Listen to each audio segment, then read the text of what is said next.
I'm back. Mr. Clarke's back. Time to take a look at the unification of Germany.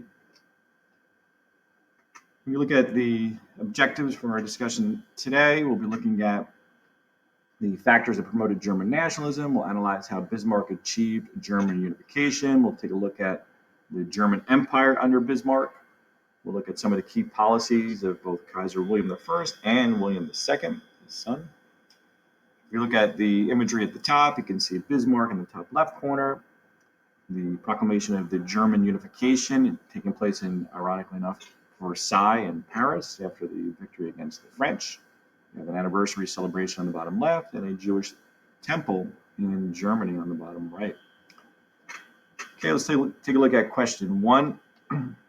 How did Napoleon's invasions impact Germany? And you can see an imagery here, Napoleon pictured in the center on the white horse.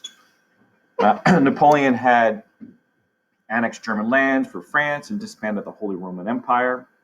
Initially, many appreciated the fact that he had freed the serfs and encouraged trade and abolished anti-Semitic laws. However, a sense of German nationalism emerged and they began to demand a unified German state free from French control. 2. What economic changes in the 1830s promoted German unity? Prussia, the largest of the German states, had created an economic union, the Zollverein. The Zollverein removed a lot of the economic barriers, such as tariffs that were kind of imposed between different German states, and now instead they could trade freely without any of those taxes or tariffs on the goods going out of the different German states. Germany longed for political unity. So we look at Bismarck and his background, Otto von Bismarck, in question 3. He's one of the greatest leaders probably in the history of the world, certainly in the history of Germany. And when you look at his background, he was a Junker, which is a conservative group within Germany made up of many land-owning nobles or nobility. He would help unite all the German-speaking people together. And he had a kind of a philosophy on German unification. He said it wouldn't be through speeches or majority decisions will the great questions of the day be decided, but by blood and iron. And by blood and iron, he meant that the iron aspect, he would build up the military, and the blood aspect would be the warfare or the bloodshed that would be necessary to unify all Germans together. The iron aspect, too, would be the industrial development in Germany, which will allow for them to emerge as a modern economic and industrial power.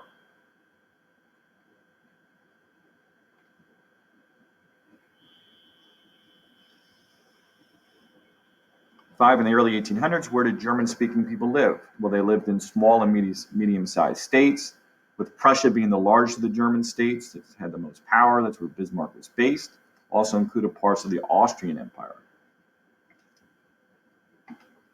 6. What was Bismarck's realpolitik approach to uniting all German states together? This was a practical approach towards politics. He attempted to meet the needs of all states. He basically believed that you needed to do or say whatever was necessary to achieve your goals.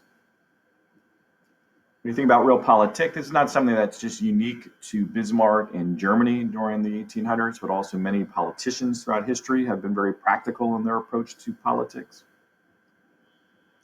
When you think about Richard Nixon, he was president of the United States from 1969 through 1974. He was a president who also followed this practical approach to politics. One could argue many other politicians have done so already.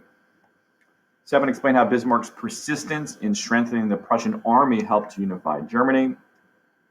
Bismarck used money raised for other purposes to strengthen the military. It enabled him to pursue a very aggressively a foreign policy. When you think about his foreign policy, how many wars did Bismarck get Prussia involved in? 3 wars, and with each victory, the power of Prussia would increase as they added additional territories per their victories in the wars. And these victories brought Bismarck and Germany each time one step closer towards the ultimate goal of uniting all German states together. Okay, number 9. Who did Bismarck defeat in 1866? Well, the first major victory he had was against Austria in the 7 Weeks' War. Forces defeated Austria, allowing him to annex several German states which were within the Austrian Empire. Next, 10, what were the results of the Franco-Prussian War? France was crushed by the superior Prussian forces, and they lost control of the border states of Alsace and Lorraine. Alsace and Lorraine were two border states that the Germans and French basically went back and forth controlling over the course of long periods of time. We'll see them flip-flop swap sides here in the Franco-Prussian War, during World War I, during World War II. Now today, they're both part of France. 11, what action did the German states take after winning the Franco-Prussian War? William I of Prussia was named the Kaiser or Emperor of the new united Germany. 12, what was formed in January 1871? This is the Second Reich or German Empire. You can see the United German States there on the map. When you look at the Second Reich would come to an end after World War I. And then the Third Reich would be started by Adolf Hitler in the 1930s. And obviously after World War II, the Third Reich would come to an end. When you think about the type of government Germany implemented, it was a government that's not all that different than what we've seen in Great Britain and later on in the United States. It's called a two-house legislature, meaning two legislative branches, both with a upper and lower house. In Germany, they had the Bundesrat, the upper house, which was appointed by rulers of German states. In Great Britain, you had the House of Lords, appointed by, these are like nobility appointed by the king. And in the United States, we have the Senate, which is the upper house in our Congress. The lower house, or the Reichstag, these are elected by universal male suffrage. The members of the House of Commons in Great Britain are elected as well. And in the United States, we have the House of Representatives, which we have 435 members, which is the lower house in the United States. In Germany, the Kaiser or Emperor maintained the real power. In Great Britain, we have the Prime Minister. In the United States, we have the President. So we have other figureheads in both situations as well. 14, how did the Emperor and his Chancellor retain power in the new German government? Members of the upper house, which could veto decisions of the lower house, were appointed by the rulers of the German states. As we mentioned, the real power continued to remain in the hands of both the Kaiser and the Chancellor, in this case here, initially Otto von Bismarck. 15, where did this ceremony take place? It signified a new united Germany. We saw an imagery in the initial visual of this taking place in Versailles, the palace in Paris, France. This is quite embarrassing for the French leadership and its citizens to see the Germans celebrate unification at the Versailles Palace. Now that we had Germany united, which nation was now the most powerful European nation? And quite obviously, based on our studies here, we're seeing that Germany is emerging as the industrial power. What impact did a united Germany have on industrial development? Well, they were rich in resources, and they quickly emerged as a chief rival to the United States and Great Britain as industrial, economic, and military powers around the world.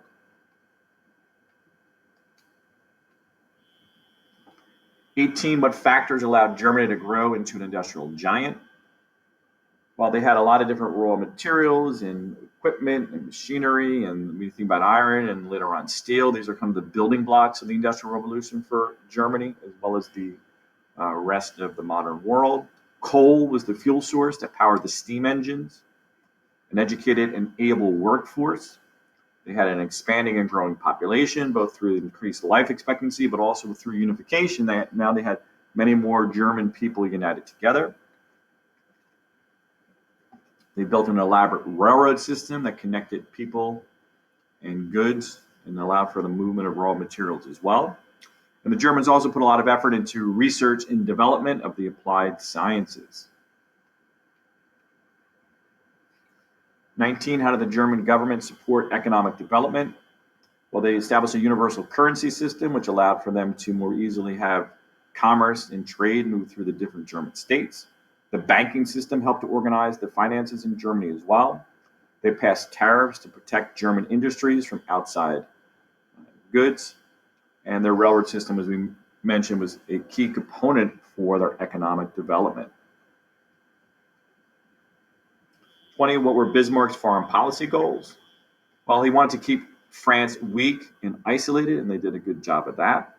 He wanted to build strong links with neighboring countries like Austria and Russia.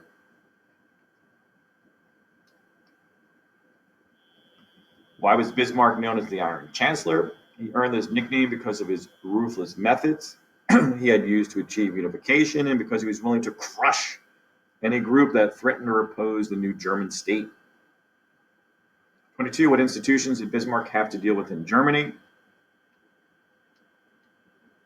The Catholic Church. Catholicism was still a huge foundation in Germany, and as a result, he tried to first bully religion in the Catholic Church, but eventually he reached an agreement with church leaders and also realized that so many Germans were Catholic, he didn't want to isolate and alienate this group.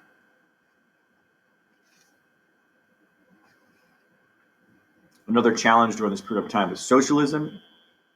Socialism was emerging during the 1940s, so he passed laws to outlaw it.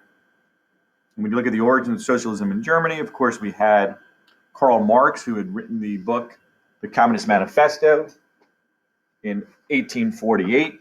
And in his book, he outlined some ideas that were appealing to many citizens at the time. German Marxists organized the Social Democratic Party in the 1870s as a challenge to some of the more traditional philosophies in Germany. The party's goals were to support a parliamentary democracy and create laws to improve conditions for workers.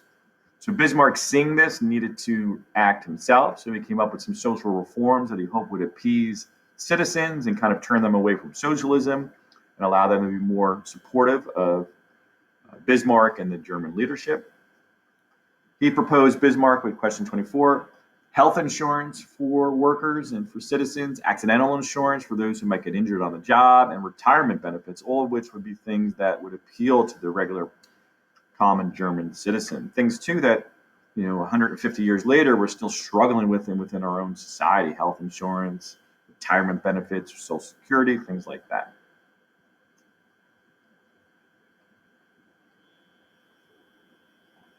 '25 lists 2 ways that Bismarck and Kaiser William II were similar, and the way in which they might have been different. Well, they both believed in a strong military and social reform policies, like we mentioned a moment ago. They're a bit different, as Kaiser William wanted to expand the German Navy, while Bismarck was kind of opposed to this. William II, of course, is going to turn out to be correct, that a strong Navy is going to be key for Germany and for all countries around the world moving forward.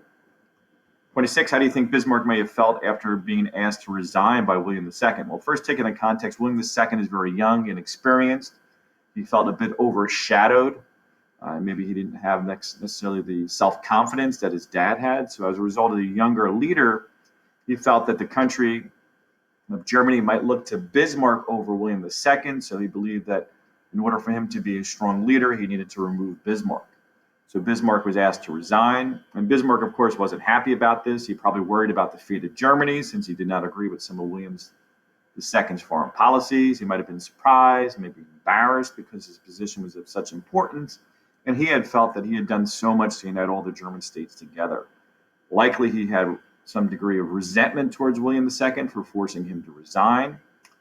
And finally, Bismarck might have felt that this was just another example of real politics. So maybe he could have said, okay, I get what William II is doing. It's kind of practical politics. And as a result, maybe he was somewhat accepting of it. And finally, the lesson reflection: why is Bismarck considered one of the greatest leaders in history? Well, his practical political skills helped to unite all of Germany together. He built up the military, and he had the foresight to implement very positive social changes to help out citizens in Germany. Well, hopefully you enjoyed our discussion here on the German unification movement. Until next time, Mr. Clarke is out.